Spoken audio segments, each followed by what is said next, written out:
कल का डेटा थोड़ा डराने वाला है। एक तरफ इक्विटी मार्केट में आप 10,000 करोड़ की, इसका मतलब ये हुआ कि अगर आप एफआईआई के पर्सपेक्टिव से देखें और वो साबित होता हुआ भी दिख रहा है, तो क्लियरली उनके ग्रोथ में फॉल आया है। तो ओवरऑल यहाँ पर सिचुएशन इन्वेस्टर्स के लिए, कोचिन शिपयार्ड भी हमने तब ऐड किया था जब इसके बारे में कोई बात नहीं करता था। फाइटर प्लेन्स बनाए, एक्सपोर्ट करे, मैं देखना चाहता हूँ। लगभग सभी telecom companies out of business हो गई। तो जब मार्केट्स ऊपर जाते हैं, प्रीमियम्स क्यों ड्रॉप होते हैं? वो इसलिए होते हैं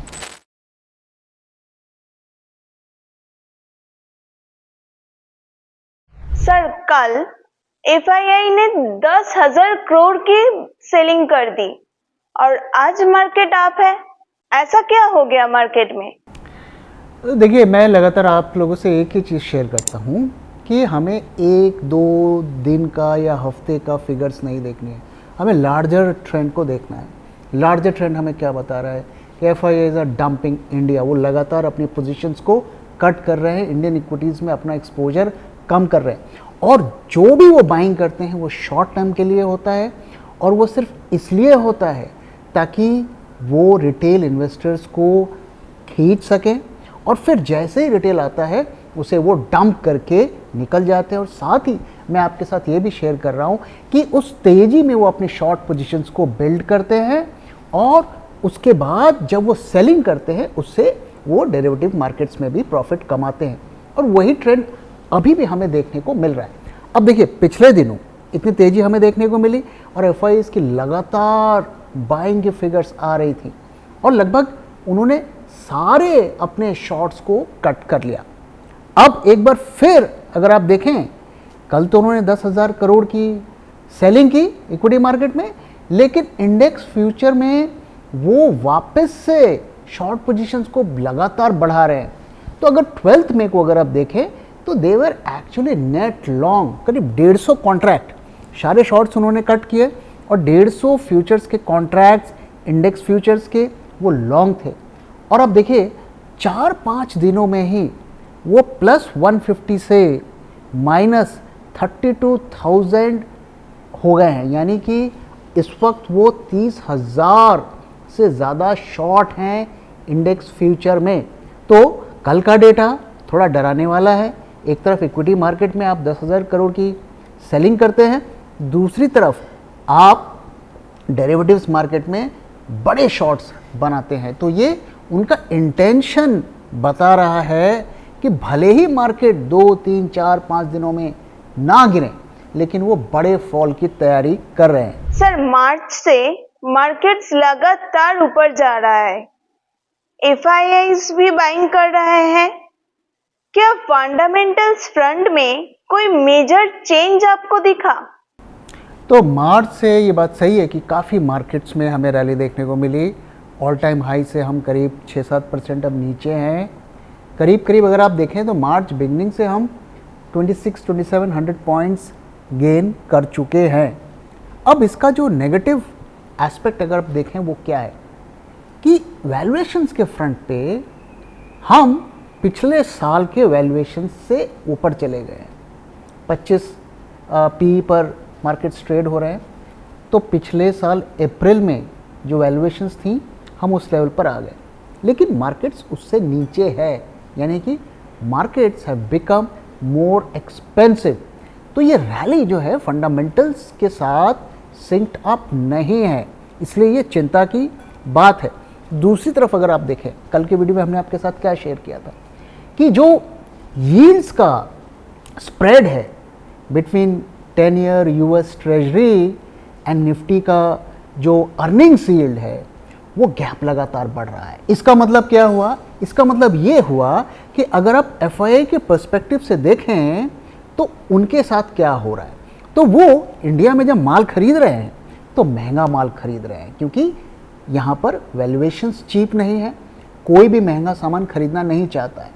और जब वो माल ले जाकर वापस से अपने देश में यूएस ट्रेजरीज में लगाएंगे अगर, तो वहाँ पर उन्हें जो महंगा मिलेगा, तो ये जो एज होता है उनका वो अब उनके पास नहीं रहा है। तो ये पिछले अगर आप देखें तो 1 साल से लोएस्ट इस वक्त यील्ड आ गया है। तो उनको जो एक एज था कि हम यूएस ट्रेजरीज से पैसा निकाल के इंडियन मार्केट में लगाते हैं तो हमारा ओवरऑल यील्ड ज़्यादा होगा, वो एज अब उनका कम होता हुआ दिख रहा है। अगर हम मार्केट्स के फंडामेंटल्स को बात करें तो वहाँ पर कोई मेजर इम्प्रूवमेंट नहीं है। इनफैक्ट मैं तो ये भी कहूँगा कि वहाँ पर हमें थोड़ा खराबी होते हुए ही दिख रही है। तो मार्केट्स करंट फंडामेंटल्स के हिसाब से एक्सपेंसिव है और इसमें कोई मेजर बदलाव नहीं है। आप कोई भी आंकड़े उठा कर देख लीजिए, वो इसको सपोर्ट नहीं कर रहे हैं। बैंकों की भी अगर हम बात करें, बैंक के सारे रिजल्ट्स आ गए, बड़े बड़े बैंकों के रिजल्ट्स आ गए, वहाँ पर भी हमें ना तो कुछ पिछले साल के परफॉर्मेंस में मेजर इम्प्रूवमेंट देखने को मिला, लोन्स में कोई मेजर हमें ग्रोथ देखने को मिली, और दूसरी तरफ उनके डिफ़ॉल्ट्स, प्रोविजनिंग जो कॉस्ट है वो भी बढ़ते रहे। तो ओवरऑल कौन सा डेटा पॉइंट ऐसा है जो हमें ये बता रहा है कि फंडामेंटल्स में ज़बरदस्त बदलाव आया है और क्यों ये मार्केट रैली कर रहा है? मार्केट रैली करने का सिर्फ एक ही वजह है और एक ही रीज़न है, और वो है कि एफआईआईज़ ने बाइंग की है।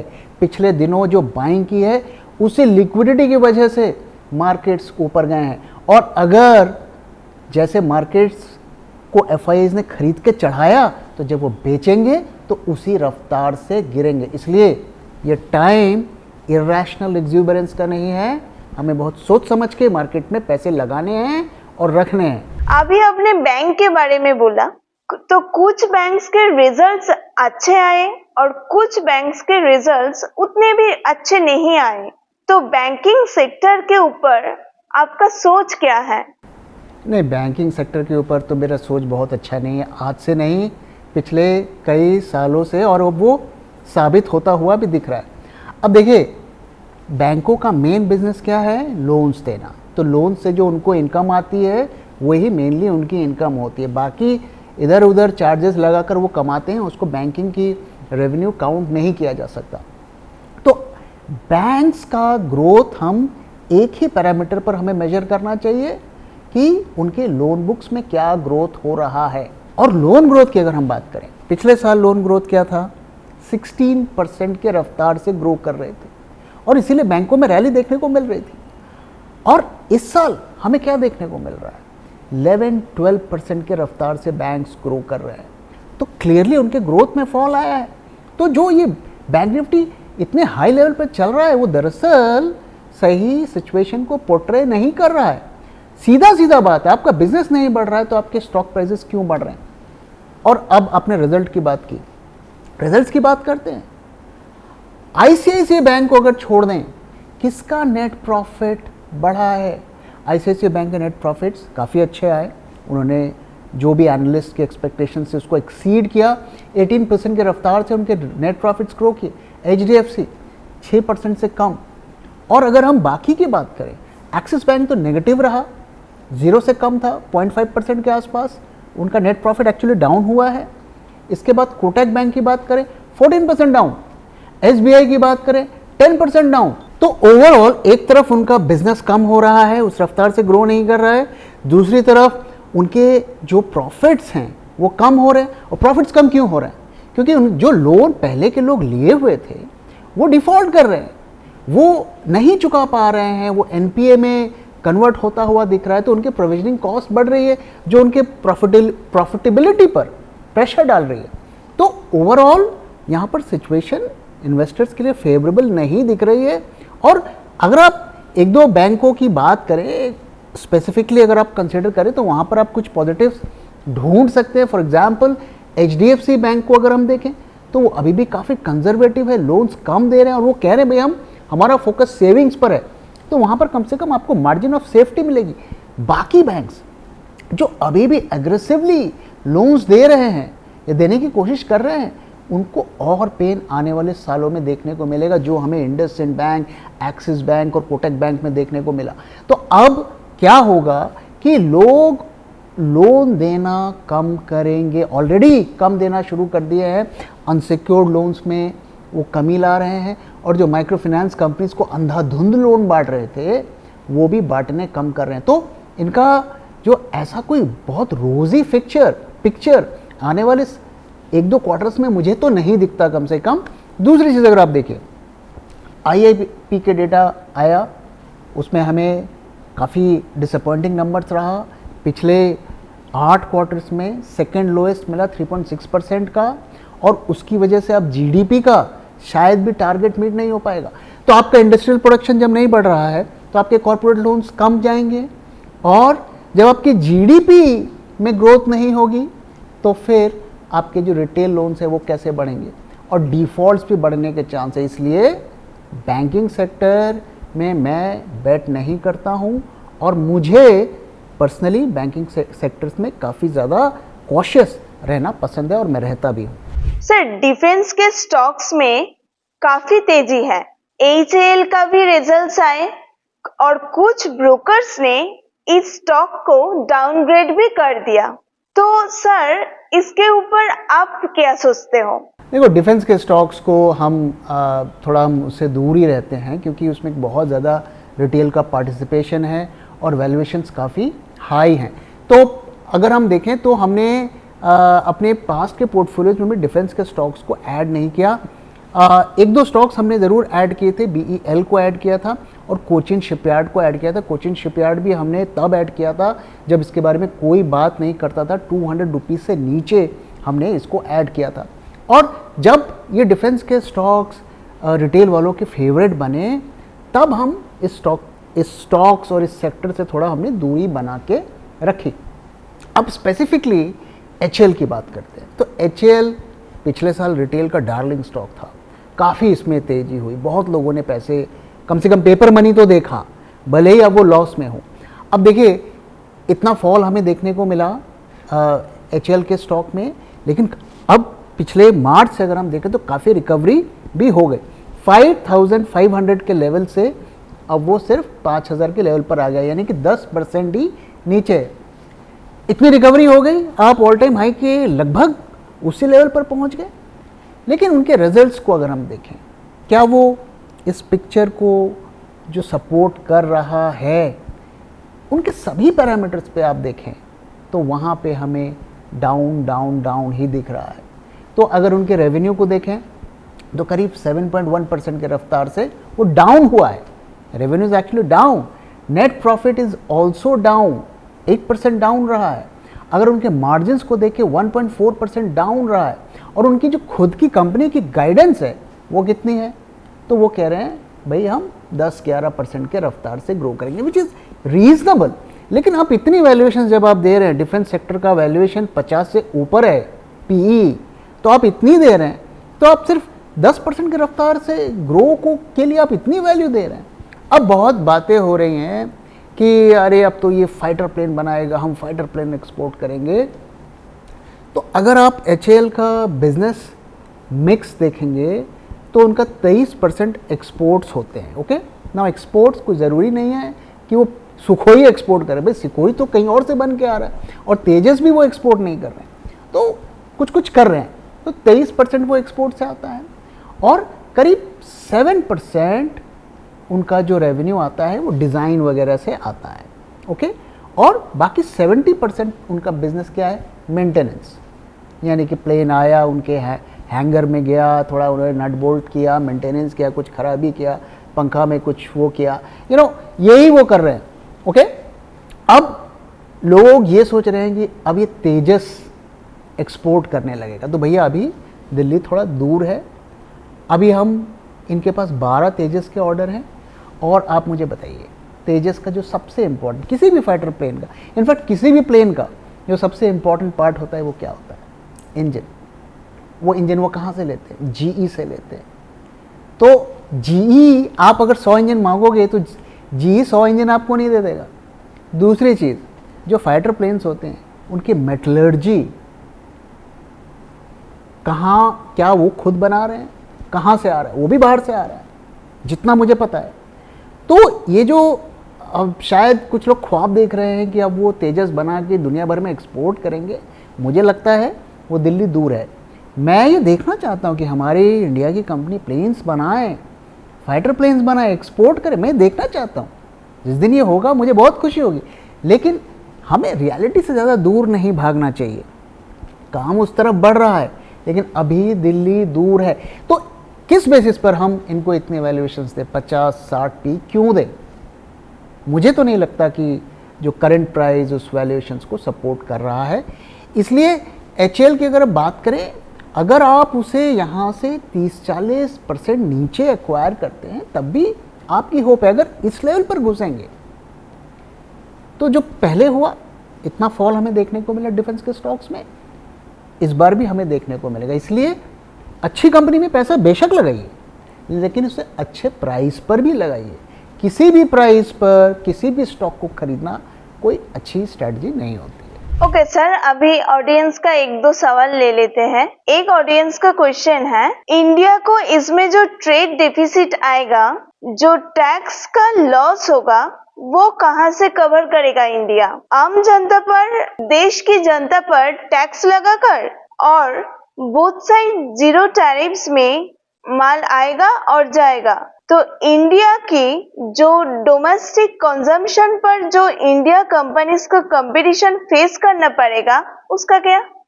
अच्छा क्वेश्चन है। मुझे क्वेश्चन काफ़ी पसंद आया, और इसलिए पसंद आया क्योंकि ये चिंता की बात है। जहाँ भी टैरिफ में रिडक्शन होगा उसका इम्पैक्ट हमारे देश को झेलना पड़ेगा। तो इंडिया में जो हम टैरिफ्स लगाते थे बाहर के प्रोडक्ट्स पे, उसका दो फ़ायदा होता था। पहला कि वो जो एक्स्ट्रा टैक्स दिया जाता था वो सरकार के पास जाता था, और दूसरा वो हमारे लोकल मैन्युफैक्चरर्स को प्रोटेक्ट करता था, क्योंकि ये सामान महंगा होता था तो लोग वो सामान खरीदते थे। अब टैरिफ हटाएंगे तो काफ़ी गैप कम हो जाएगा, तो लोग उस तरफ भी सोचेंगे, तो यहाँ पर सेल्स कम होगी, कंपनी की सेल्स कम होगी, तो वो जो सरकार को टैक्स देती है वो भी कम होगा। और यहाँ आपने टैरिफ का जो टैक्स था वो तो ऑलरेडी आपने छोड़ दिया, और साथ में जब उस कंपनी का मुनाफा कम होगा तो वहाँ के एम्प्लॉयज़ कम होंगे, रोज़गार पे इम्पैक्ट होगा।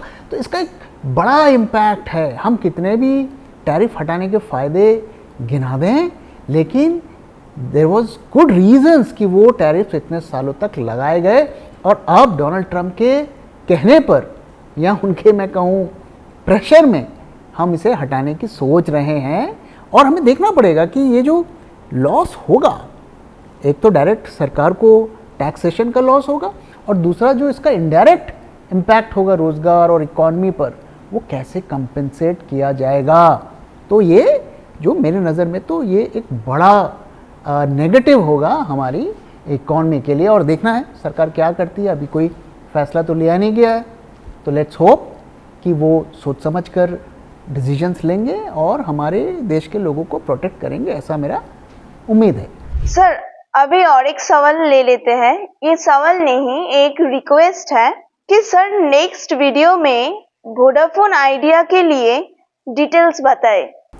देखिए, वीडियो डिटेल ज़्यादा कुछ इसमें बात करने की बात है नहीं। अगर आप देखें तो ये कंपनी तो काफ़ी टाइम से स्ट्रगल कर रही थी।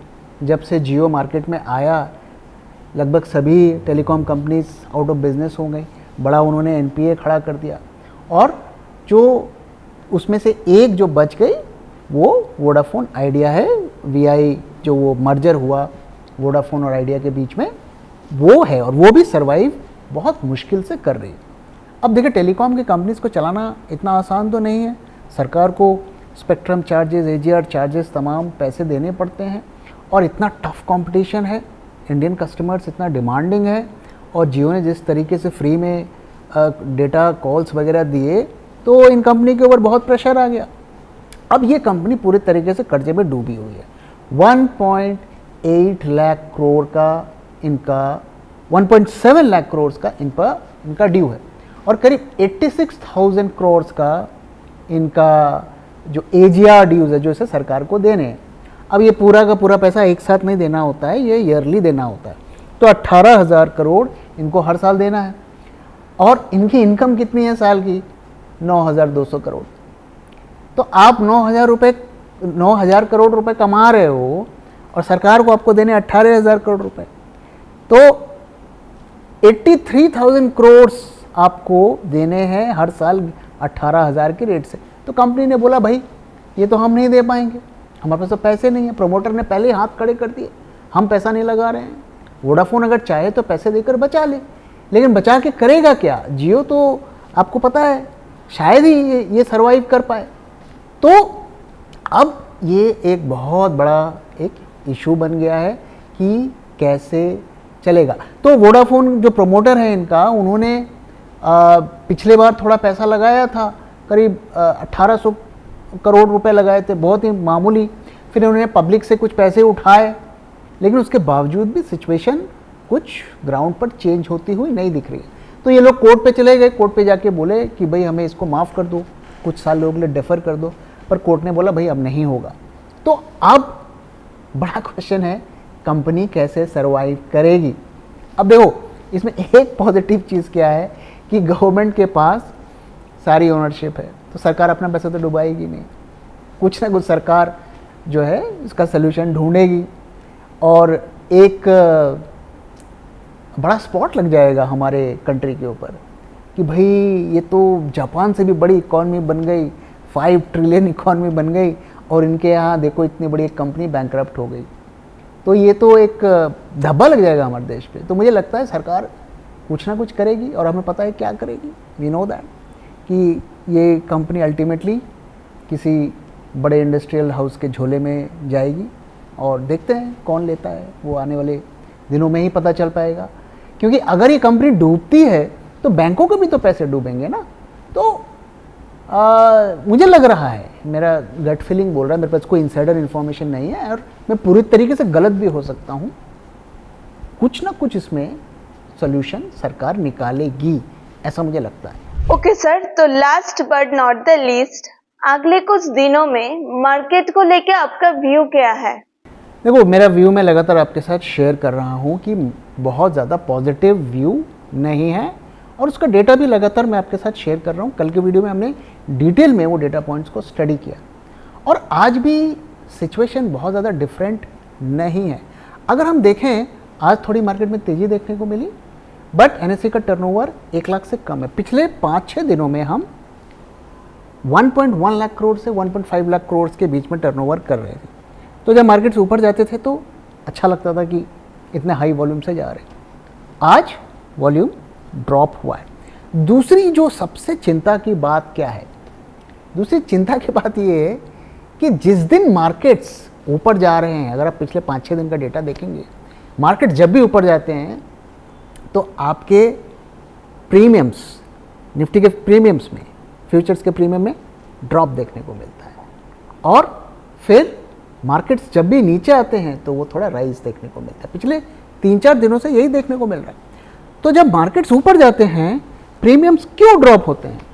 वो इसलिए होते हैं क्योंकि ऐसा लग रहा है कि वो बड़े शॉर्ट्स बना रहे हैं निफ्टी फ्यूचर्स में।